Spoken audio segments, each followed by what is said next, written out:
Hello, I'm Bryan Klotz from the AIDS Center at University of Rochester Medical Center. Our clinic's lean process improvement team acknowledged that our no-show rate, which averages about 20%, was too high, and we started brainstorming ways to reduce it. Our patients receive an automated phone call to remind them of their appointment, but apparently this was not effective enough. Therefore, we decided a more personalized phone call from a live person might encourage our frequent no-showers to remain engaged in their care. Each month, we update the list of patients in our targeted populations, which will receive a reminder call. Meanwhile, when we have them on the phone, we're able to help them reduce any barriers preventing them from attending these appointments. These patients are called by a staff member the day before their upcoming appointments and are assisted with directions, transportation, and rescheduling as needed.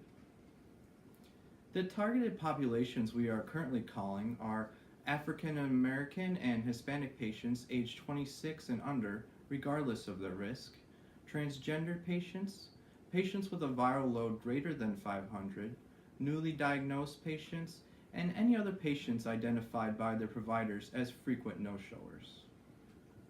After trying this for a couple of months, we found making live contact with patients increased the chances of that patient coming to the clinic by about 30%, while voicemail reminders increased the no-show rate of about 19%. Since this task can become burdensome when coupled with the busy nature of the clinic, we rotate the task of calling patients on a weekly basis.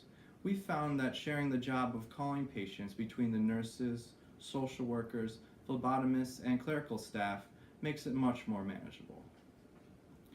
It ends up being somewhere between 3 and 10 patients who need a reminder call each day.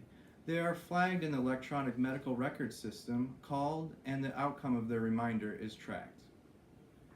Sometimes making these calls and decreasing our overall no-show rate is a struggle, but since the initiative was started, we have attempted over 600 calls, and those patients which we made direct contact with had about a 60% chance of showing the next day. As you can see here, the patients who we spoke to, left a voicemail, or left a message with another person all had 50% or above chance of showing the next day, whereas people we were unable to contact were more likely to no-show. In the near future, we hope to expand this project to include text message reminders.